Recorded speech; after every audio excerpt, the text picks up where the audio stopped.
12 000 bipèdes qui arpentent le pavé, rajoutez à cela leur famille et le public venu les soutenir.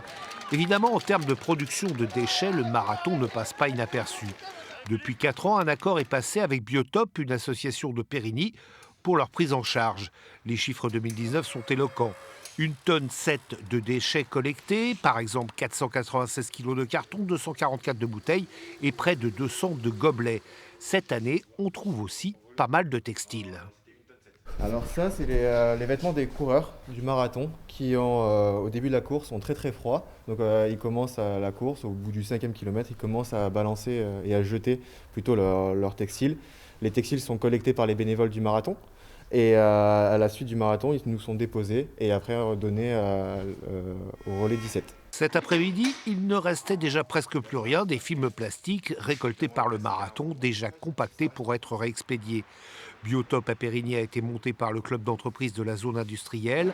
Près de 160 sont adhérentes. Sièges de bureau, cartouches d'imprimantes, piles.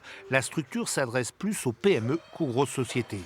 C'est d'épicerie au sens où on travaille sur tout type de quantité, aussi petite soit-elle. Le point fort, c'est de ne laisser aucun déchet valorisable au sein de l'entreprise. C'est-à-dire que dès qu'un déchet peut être réemployé ou recyclé, on va tout mettre en œuvre pour pouvoir monter une filière, pour pouvoir effectivement l'accueillir, quel que soit le volume produit par l'entreprise. Et ces volumes, ils sont en constante augmentation. En 2020, 670 tonnes ont été collectées avant d'être acheminés vers des sites de recyclage.